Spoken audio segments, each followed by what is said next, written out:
maintenance-free satisfaction. So, when installing our doors, the following sequence will help you every step of the way. Let's get started.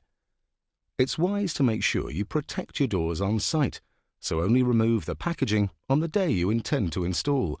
Check before you start that you have all the components you need. Every set includes one top and bottom track and left and right jamb. The components box, however, is bespoke to your order, so follow the checklist provided. Now, make sure you have the correct tools. A list is identified in the installation guide provided. There are no special tools required. It is also vital that you obtain a range of frame packers of different thicknesses. It's always very important to start with a level threshold.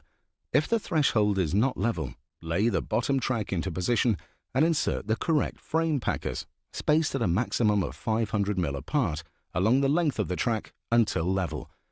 Once the track is level, remove and secure the frame packers into position using silicone sealant. Now, evenly space the jamb packers along the length of the jamb and fix into place using small screws positioned beneath each packer. Next, lay out the complete frame, making sure all manufacturer's labels face upwards. Connect the jambs to the track using the 4 pre-installed connectors. Taking care to keep the frame as square as possible, lift it into the aperture and insert frame packers into both top corners between the top track and lintel to retain the frame in position. Again, using frame packers, centralize the bottom track in the aperture.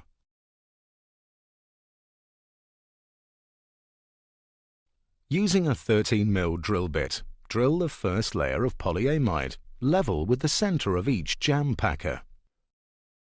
Starting at the bottom of the jamb, drill the jamb packer using a suitable HSS drill bit for your preferred fixing.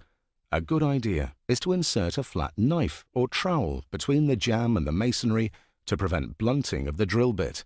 Then, using a masonry drill bit to drill the correct size for your preferred fixing, drill through the previously drilled hole into the masonry.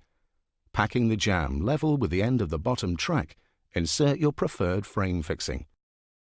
Then, level vertically the jamb and install the top fixing. Making sure the jamb is not bowed, install the remaining fixings. Finally, check for straightness and level again. Repeat this process with the remaining jamb.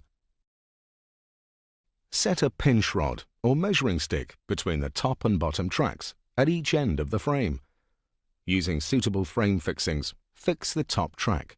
Use your pinch rod or measuring stick to ensure the top track remains parallel to the bottom track. The top track fixings must be at either end, as well as at each door joint. Now, fix the bottom track, mirroring the fixing positions on the top track.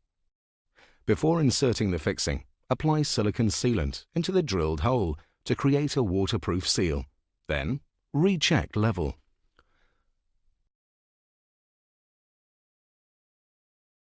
Install bottom carriage into bottom track through the pre-prepared opening.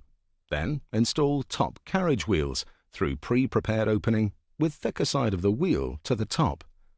Install the top carriage and fork into the previously installed guide wheels.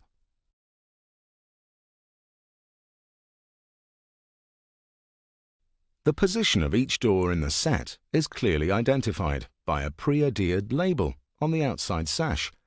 Locate the first door into the jamb hinges and lower into position. Install the next door onto the hinges of the first door. Install the third door onto the center hinge of the second door.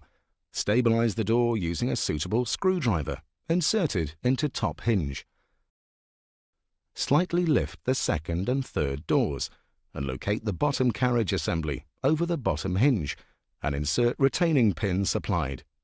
Tap the pin into place whilst carefully aligning hinge and fork together. Remove screwdriver from top hinge and locate top carriage assembly in the same way. Once the pins are inserted, install the remaining screws into the pins and tighten. Repeat the previous steps for the remaining doors. Close the lead door onto its latch, being careful it doesn't catch as it passes the keeps.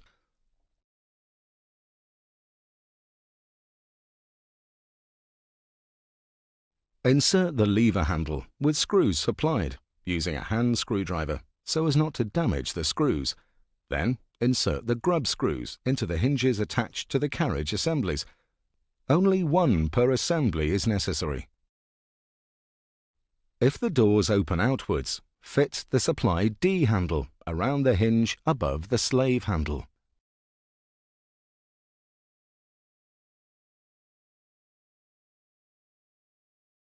Remove the glazing beads from the door and install suitable 4mm glazing packers.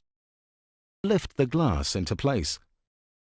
Insert 4mm glazing packer into the diagonally opposite bottom corner to the automatic toe and heel plate fitted in the top of the door. Insert 2 more 4mm glazing packers in the opposite corner at the top of the door. This will brace the door diagonally. Be sure that the top packer is between the automatic toe and heel plate and the glass. Once all packers are in position, reinstall the glazing beads and repeat steps for all remaining doors. Once all the glass has been installed, insert the wedge gasket between glazing bead and glass, starting each door leaf at the bottom glazing bead.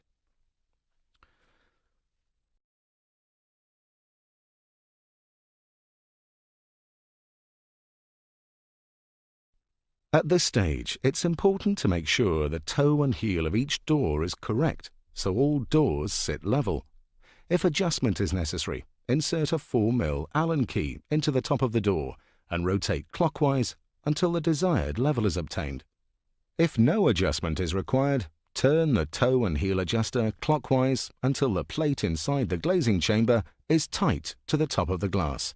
This will help prevent the doors settling over time. Check the gap between the edge of the lead door and its closing style.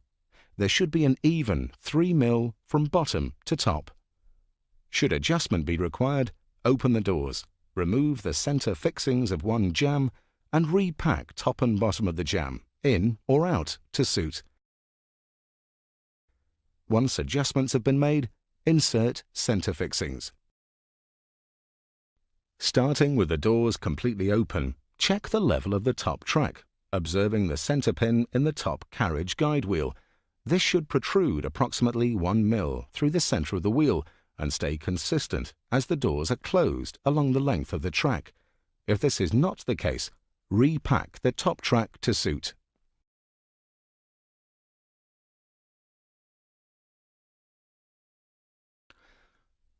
Position the two halves of the keep between the lead door and its adjoining door so that the lever handle does not come into contact with the adjoining door. Use a pencil to mark this position. Using a 3.5mm drill bit, drill a hole in the top of the lead door where marked and fix the magnetic keep in position and install cover plate.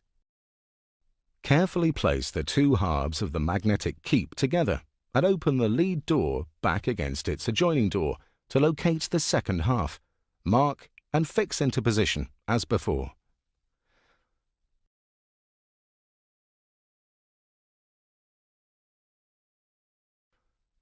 Install all the hinge plugs provided into the top and bottom of all the remaining hinges. Insert the screw caps provided into the fork pins on the top and bottom carriage assemblies. Insert the fixing plugs provided into the 13mm holes drilled in the jambs. Finally, we recommend expanding foam is used in all four sides of the outer frame. Your origin doors are now correctly installed. Before using, please refer to the